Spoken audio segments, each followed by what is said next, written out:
Sontak Kara mendengus sambil memakaikan kekasihnya bandu. Ia balas berbisik, "Jangan macam-macam. Ingat, hukumanmu belum selesai. Kamu masih dalam masa percobaan. Lois bisa mengamuk dan berceramah seharian nanti." "Mama!" Suara bocah laki-laki itu menyentak mereka berdua. "Iya sayang." Kara menoleh. Emily ternyata sedang tergelak sambil menyeret kakaknya. Mereka sudah menjauh beberapa langkah. "Ayo mama, papa, jangan lama-lama. Nanti Tuan Putri di Cana sudah bubar." Frank dan Kara sontak mendesahkan tawa sambil bergandengan tangan. Mereka mengiringi si kembar. Sesampainya di kastil, senyum Emily tak sedetik pun pudar. Ia menghampiri satu persatu Tuan Putri dan mengajak mereka berfoto. Lois mau tidak mau ikut bergaya bersamanya. Ia sudah bertekad untuk tidak mendengar tangisan Emily hari ini. "Papa, itu Belle. Dia Tuan Putri favoritku. Aku mau berfoto bersamanya." Emily mengangguk-ngangguk penuh semangat. Tangannya telah kembali mencengkeram pergelangan tangan Lois bersiap untuk menyeretnya. "Baiklah, ayo kita menyapanya." Melihat Frank begitu antusias menemani anak-anak, Kara menghela nafas lega. Hatinya terasa ringan. Impiannya untuk melihat si kembar bergembira bersama seorang ayah telah terwujud. Malangnya kebahagiaan tidak berlangsung lama. Sebuah suara yang datang dari belakang membuyarkannya. "Hei, bukankah itu Frank Harper? Berarti dia perempuan yang dibawanya ke kapal pesiar." "Oh, tayangan langsung pernikahan megah itu." Telinga Kara spontan menajam. Sambil memeluk diri sendiri, ia diam-diam menyimak. Kalau dilihat secara langsung, aku jadi heran kenapa Frank Harper memilihnya. Frank adalah pria yang sempurna, sedangkan perempuan ini jauh di bawah standar.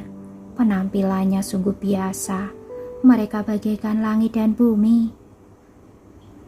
Mungkinkah Frank melamarnya karena anak-anak kembar itu? Apakah dia terpaksa? Atau bisa jadi Frank sudah terpikat oleh performa di ranjang.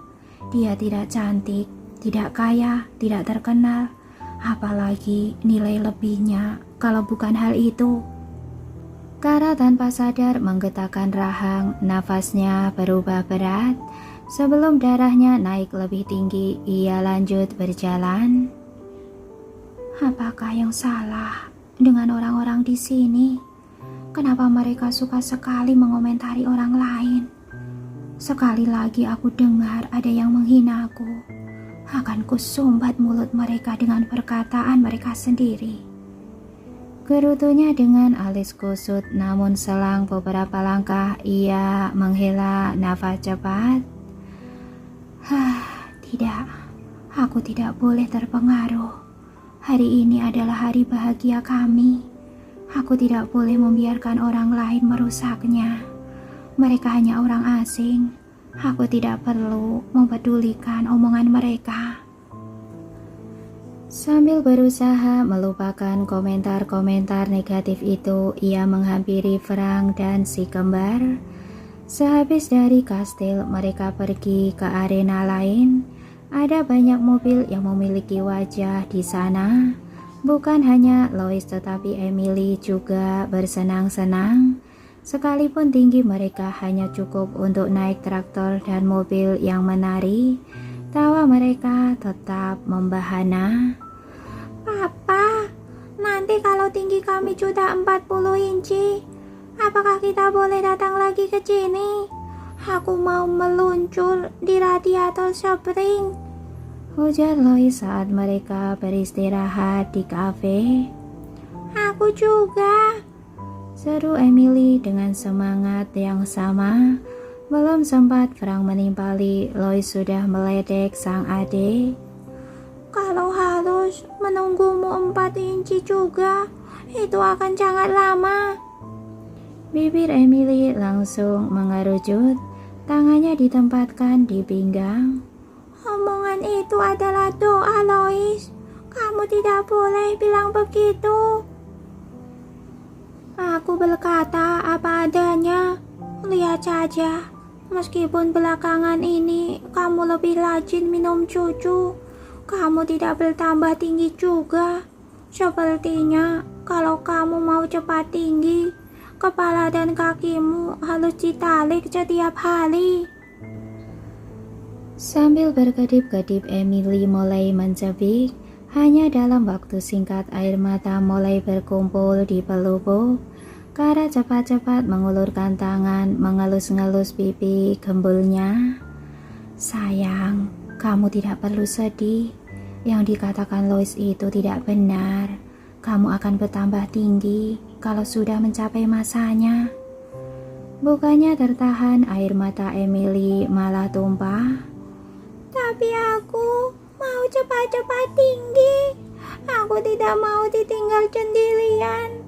Sedangkan mama dan papa naik mobil di radiator Zeppelin bersama Lois. Tuan Putri. Frank cepat-cepat bangkit dari kursi dan menggendong Emily. Sambil menyeka pipinya yang basah, ia berbicara lembut. Kami tidak mungkin meninggalkanmu sendiri. Kalau kamu belum cukup tinggi, kami tidak akan naik mobil di sana. Benarkah? Tapi Lois sepertinya sudah tidak sabar. Ia melirik kakaknya yang memasang tampang tanpa dosa. Baiklah, aku minta maaf. Aku lupa kalau hari ini dan besok aku tidak boleh membuat Emily menangis. Tiba-tiba Kara melipat tangan di atas meja dan menatap sang putra lekat-lekat. Lois, kamu sadar kalau kesalahanmu bukan hanya membuat Emily menangis, kan? Nada bicaranya lembut tetapi tegas. Pipi balita itu menggembung dan bibirnya terlipat ke dalam. Apakah itu termasuk body shaming? Baiklah, aku menyesal. Tidak akan kuulangi lagi. Kara mengangguk bijak lalu beralih kepada sang putri. Emily, apakah kamu mau memaafkan kakakmu? Gadis mungil itu menggosok matanya dan mengangguk. Iya. Frank diam-diam terkesima dengan cara sang kekasih menyikapi pertengkaran si kembar. Ia pun mengulum senyum. Anak-anak, karena kalian sudah berdamai, kalian layak mendapatkan hadiah. Apakah kalian mau es krim? Lois dan Emily kembali bertatapan dengan mata berbinar. Mau. Lois seketika merosot turun dari kursi. Frank, mereka belum makan malam. Kara mengingatkan. Tidak apa-apa, kita beli saja untuk dijadikan dessert. Kamu mau juga? Mama, biasanya juga rasa blueberry atau coklat. Celetuk Lois sembari meraih tangan sang ayah. Frank tersenyum. Kalau begitu, ayo beli satu untuk mama juga. Ayo. Sambil bertopang dagu, Kara tersenyum mengamati keakraban Frank dan si kembar. Namun tak lama berselang ia menyadari bahwa pengunjung di meja lain berbisik-bisik dengan tatapan meremehkan ke arahnya. Dunia ini tidak adil sekali. Aku sudah mati-matian menjaga penampilan, banting tulang agar uangku banyak. Tapi lihatlah laki-laki yang kudapat, bahkan tidak ada 1/10 dari Frank Harper. Iya, memang tidak adil. Nasib perempuan itu terlalu baik. dia hanya mengandalkan keberuntungan saja dan memanfaatkan kesalahan orang. Kara memutar bola matanya, tak ingin menggubris. Ia memeriksa ponsel. Saat itulah sebuah pesan masuk dari nomor tak dikenal. Siapa ini? Alis Kara berkerut. Setelah sempat ragu, ia akhirnya mengklik link media sosial yang dibagikan oleh orang misterius itu. Dalam sekejap, deretan komentar negatif tentang dirinya terpampang. Aku kasihan pada Frank Harper. Dia seharusnya fokus mengembangkan perusahaan, tapi sekarang malah sibuk mengurus anak-anak dan perempuan yang tidak jelas asal-usulnya. Aku lebih kasihan pada anak-anak kembar itu. Mereka harus bersama orang tua yang tidak tulus saling mencinta. Iya, tidak masuk akal kalau Frank jatuh cinta pada perempuan seperti itu. Kita semua tahu setinggi apa level dan selera keluarga Harper. Dia pasti terpaksa merendahkan standar demi anak-anaknya. Kara cepat-cepat menutup laman itu. Dadanya sesak dan nafasnya berat. Air mata terancam membutir di pelupuknya. Ini pasti olah Rowan atau Isabella, bisiknya menenangkan diri sendiri. Sambil terpejam, ia pun menarik nafas dalam-dalam. Tenang Kara, jangan terpengaruh oleh pendapat orang-orang. Yang terpenting adalah pendapatmu sendiri. Dia menepuk-nepuk dada dan mengangguk pelan. Tiba-tiba ponselnya berdering. Nomor tak dikenal itu menghubungi. Setelah melirik ke arah Frank yang masih sibuk bersama si kembar, ia pun menerima panggilan. Siapa ini? Suara tawa yang gersang langsung menjawab. Halo Nona Martin. Tangan Kara mengepal. Tuan Besar Harper. Iya, siapa lagi? Jangan harap aku sudi kau memanggilku kakek. Tidak akan pernah. Kara kembali menoleh ke boots es krim. Melihat Frank tidak memperhatikannya, ia menarik nafas panjang. Apa mau Anda? Bisiknya penuh penekanan. Mauku, tentu saja agar kau sadar. Apakah kau tidak malu? Kau sudah menyusahkan hidup cucuku, membuatnya hilang selama beberapa jam di laut. Bahkan dia nyaris dijemput maut. Kau pembawa sial bagi Frank, tapi kau masih saja menempel padanya. Kara mengatupkan mulut rapat-rapat. Rahangnya berdenyut-denyut sejenak. Bukan aku yang memilihnya, Frank yang memilihku. Apakah kau buta huruf? Kau tidak membaca pesanku tadi? Atau kau memiliki gangguan pendengaran?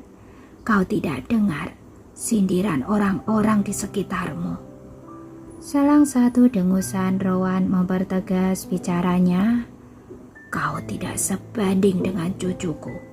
Sadar dirilah, tinggalkan Frank dan jauhi anak-anak itu, karena kau adalah pengaruh buruk bagi masa depan mereka. Kara terdiam sejenak, raut wajahnya membeku, terimpit di antara kesal dan kecewa. Jadi, Anda berpikir Isabella lebih pantas untuk bersanding dengan Frank dan menjadi ibu untuk anak-anakku? Oh, jelas tidak. Namanya sudah jatuh. Terlalu berisiko untuk membawanya ke dalam keluarga Harper. Aku akan mencarikan perempuan lain yang jauh lebih berkelas dibandingkan kalian untuk cucuku. Tiba-tiba Kara tertawa getir. Kepalanya menggeleng-geleng tak habis pikir. Apa yang membuat Anda benci sekali padaku? Karena aku tidak sekaya kalian. Kau bukan hanya miskin, Nona Martin, tapi kau juga tidak punya talenta, nama besar, ataupun masa depan. Mau jadi apa perusahaan kami kalau kau menjadi Nyonya Harper? Bukannya membawa Xavier melesat ke atas, kau malah akan menjadi beban. Keberadaanmu tidak lebih dari arang yang mencoreng nama baik Harper dan Xavier. Bagaimana kalau anggapan Anda itu salah? Bagaimana kalau aku bisa membuktikan bahwa kontribusiku terhadap Xavier juga bermanfaat? Bagaimana kalau aku bisa membuat nama Harper semakin terpandang? Rowan mendengus cepat. Hinaan begitu kental dalam getar tawanya. Kau ini narsis sekali rupanya. Hati-hatilah Nona Martin. Orang yang menilai dirinya jauh lebih baik dari kenyataan akan berakhir dengan cemoohan. Tanpa terduga, Kara balas mendengus meremehkan. Ia sudah muak diremehkan, benar-benar muak. Cemoohan apa? Seperti yang beredar di media sosial atau yang berkeliaran di taman hiburan? Aku tidak bodoh, Tuan. Itu semua jelas-jelas ulahmu. Cemoohan itu tidak nyata. Sekarang, aku malah semakin yakin pada diriku sendiri. Omong kosong. Sebelum Rowan sempat membantah, Kara menyela. Anda mengerahkan banyak orang untuk menyerangku. Bukankah itu berarti aku lawan yang berat? Aku tidak mudah dikalahkan.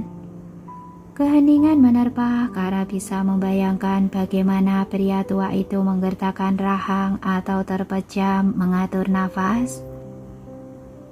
Tuan Besar Harper, kuharap Anda cepat sadar, kekayaan dan kekuasaan bukanlah tolak ukur yang tepat untuk menilai kepribadian seseorang. Sekali lagi Kara menarik nafas panjang, matanya kini berbinar dan kepalan tangannya bertambah kukuh. Iya, latar belakangku memang kurang menunjang, tapi aku yakin apa yang kupunya bisa membuat Anda bangga. Tolong beri aku waktu untuk membuktikannya. Lagi pula, kalau aku tidak layak, mungkinkah aku melahirkan anak sehebat si kembar? Kau... Maaf Tuan, demi kesehatan Anda, mari kita akhiri saja perbincangan ini. Beristirahatlah, besok ulang tahun si kembar. Mereka masih mengharapkan kehadiran dan perubahan dari Anda. Selamat malam. Kara menutup telepon dan membalikkan ponselnya di atas meja. Dadanya naik turun mengimbangi deru nafas. Seumur hidup ia belum pernah selantang itu menyuarakan kepercayaan dirinya. Bagus Kara, kamu melakukan hal yang benar. Ia menepuk-nepuk pundaknya sendiri. Tiba-tiba suara tepuk tangan datang dari samping. Saat menoleh senyum si kembar menyapanya. Mama hebat sekali. Iya, kalau aku sudah besar, aku mau jadi perempuan yang sebelani Mama. Kita memang harus yakin pada diri kita sendiri. Pendapat orang lain itu tidak penting. Kara terbelalak dan mendesahkan tawa. Hatinya menghangat melihat binar mata ketiga orang yang disayanginya. Sejak kapan kalian di sini? Desa Kara penuh keharuan. Sejak kami selesai membeli es krim. Emily menunjukkan isi cup di tangannya. Dan sejak Mama bilang kalau kekayaan dan kekuasaan bukan tolak ukur, bla bla bla bla. Lanjut Lois dengan mata bulat. Kara kembali tertawa. Setelah memutar posisi duduknya, ia merentangkan tangan. Apakah kalian mau memeluk Mama? Mama sedang butuh kekuatan. Si kembar cepat-cepat meletakkan es krim di atas meja lalu menyerbu sang ibu. Keceriaan mereka menggetarkan hati Frank. Sambil tersenyum simpul, pria itu ikut bergabung dalam pelukan. Aku terjepit, cicit Emily sambil membetulkan bandonya. Frank dan Kara kembali tertawa. Bersama-sama mereka menghujani si kembar dengan kecupan. Orang-orang yang menyaksikan tanpa sadar ikut melengkungkan bibir, termasuk para wanita yang sejenak lupa dengan tugas sandiwara mereka. Permisi tuan dan nyonya, pesanan kalian datang. Mereka akhirnya melepas dekapan saat melihat troli yang dibawakan oleh pelayan Lois dan Emily terbelalak. Astaga, banyak sekali. Bagaimana kita menghabiskannya? Kalau tahu makanan kita sebanyak ini, kita seharusnya membeli es krim cup kecil. Kara ikut tercengang dan memandang Frank. Sebelumnya ia sudah berpesan untuk tidak membeli apapun terlalu banyak. Merasa dimintai penjelasan, Frank terkekeh. Aku bingung menu apa yang kalian suka, jadi aku memesan semuanya. Kara mendesah samar, alisnya terangkat pasrah. Baiklah, karena sudah terlanjur dipesan, pilih saja mana yang kalian mau. Sisanya kita bungkus bawa pulang. Setuju, kita tidak boleh buang-buang makanan, celetuk si kembar bersamaan. Tapi aku jadi bingung harus pilih yang mana, lanjut Lois sembari melihat menu yang tersedia. Iya, ayam itu terlihat enak. Roti lapis itu juga, salad itu juga. Aku harus pilih yang mana? Emily menggeleng-geleng sambil memegangi kepalanya. Malaikat kecil, cepat buat keputusan. Pertunjukan air mancur sebentar lagi dimulai. Lois dan Emily mematung dengan mulut membulat. Selang satu kedipan mereka akhirnya menentukan pilihan dan makan dengan lahap. Kau memang paling tahu cara mengendalikan anak-anak, Frank berbisik kepada Kara. Iya, karena itulah aku percaya diri untuk menantang kakekmu. Maaf kalau calon istrimu ini pembangkang.